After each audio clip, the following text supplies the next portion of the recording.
वंदे पुरुषोत्तम। आलोचना प्रसंग प्रथम खंड से 3 दिसंबर सन 1941 की श्री ठाकुर जी से वार्तालाप।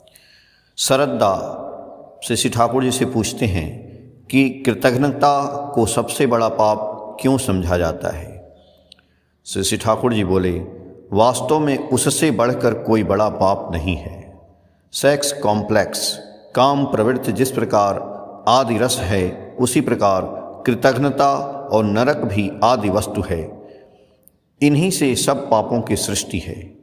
पाप का अर्थ है जो हमें सत्ता के पालन से पतित करता है, और कृतज्ञता का प्रधान कृतित्व है अपने मामूली स्वार्थ के लिए उपकारी के उपकार को लोगों के सामने अस्वीकार करना, आवश्यकता पड़ने पर प्रत्यक्ष रूप से उसका अपकार करना, यानी उपकारी की आपत्ति विपत्ति में खड़ा होने के बदले उसे छोड़ देना, उसके विरोधी या शत्रु जो हैं उसके साथ मिलकर उसका सर्वनाश साधन करना।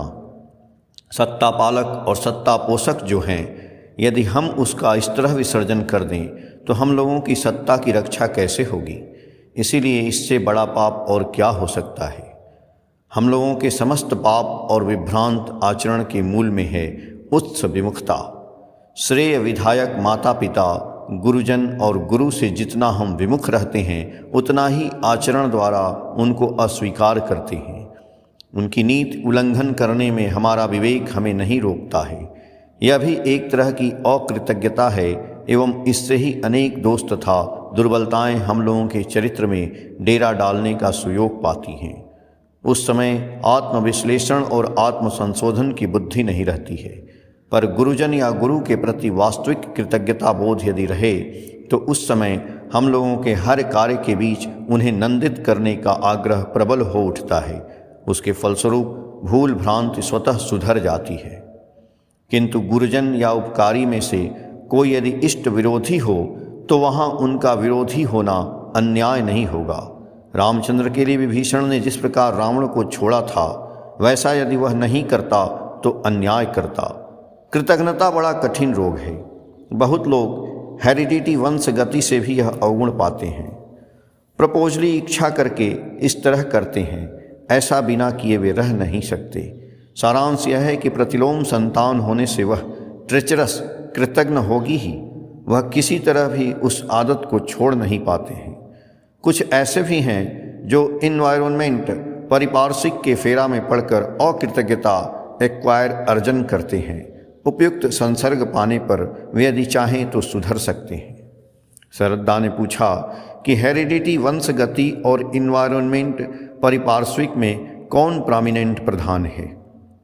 श्री ठाकुर जी बोले कि मनुष्य हेरिडिटी वंशगति से ही इंस्टिक्ट सहजात संस्कार पाता है। एनवायरनमेंट पारिपार्श्विक उसको नर्चर पोषण करता है।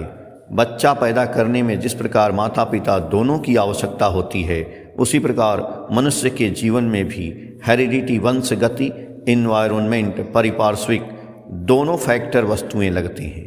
परिवेश में बहुत कुछ रहते हैं, किंतु मनुष्य साधारणतः अपने इंस्टिंक्ट सहजात संस्कार के अनुसार ही पिकअप ग्रहण करता है, जिससे प्रत्येक का स्पेसिफिक इंस्टिंक्ट विशिष्ट संस्कार पोषण पाता है। ऐसा परिवेशिक विन्यास जितना हो उतना ही अच्छा है। वृत्ति के गोरख धंधे में पड़कर मनुष्य कैसा असहाय हो जाता है, उस विषय में श्री ठाकुर जी ने कहा कि मुझे प्रतीत होता है मनुष्य एक एक कॉम्प्लेक्स प्रवृत्ति की दिशा में पड़कर ऑब्सेस्ड अभिभूत हो जाता है। वही कॉम्प्लेक्स प्रवृत्ति एक के बाद एक अवस्था सृष्टि करते हुए चलता है। एक कॉम्प्लेक्स प्रवृत्ति दूसरे कॉम्प्लेक्स प्रवृत्ति को बुला लेता है।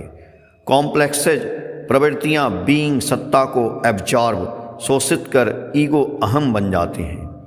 इंडिविजुअलिटी व्यक्तित्व कहकर उसका कुछ नहीं रहता है। बीइंग सत्ता ही प्रवृत्ति के कंट्रोल वश में चली जाती है। उस समय मनुष्य स्रोत के बीच शरीर छोड़ देता है। उस दशा के भोग काल शेष होने से पहले उसे 1000 भी कहा जाए तो वह कुछ सुनता नहीं है, क्योंकि उस अभिभूत ऑब्सेशन को जोर से पकड़कर उसमें ही व्याप्त होकर रहने में उसे अच्छा लगता है। बाद में मामूली बात से ही उसका मोह भंग हो जाता है, चैतन्य खुल जाता है। स्वस्ति का विषय यह है कि will to live is constant. बचने की इच्छा मनुष्य का चिरंतन है।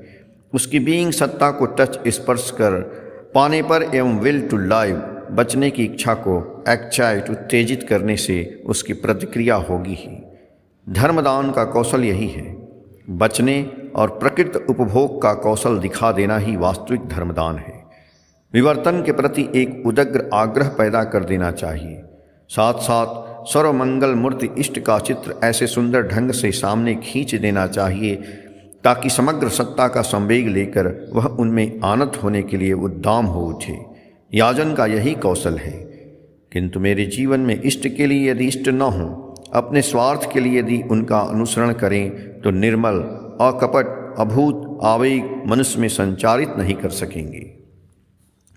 स्वल्पमपस्य धर्मस्य त्रायते महति भयात्। वह धर्म अनुराग का धर्म है। अनुराग का छींटा जिसके जीवन पर पड़ा है उसको और भय भावना नहीं है। अनुरागेर बाती जार नयन कोड़े ज्वलेच्छे सर्वस्व त्यागिया से गुरु के सार कोरेच्छे। अर्थात अनुराग की बत्ती जिसके नयन कोने में जलती है वह अपना सब कुछ त्याग कर गुरु को सर्वस्व समझता है। श्री ठाकुर ललित भंगिमा से भाव में विभोर होकर बातें कर रहे हैं। उनके मुखमंडल एवं सारे अंगों से श्रद्धा भक्ति का दिव्य प्रवाह तरंगायित हो रहा है। जो वहाँ पर उपस्थित हैं उनका हृदय विगलित द्रवीभूत निर्मल भावभूमि में आरूढ़ हैं। आलोचना प्रसंग प्रथम खंड पेज संख्या 190 से 193 तक। जय गुरु।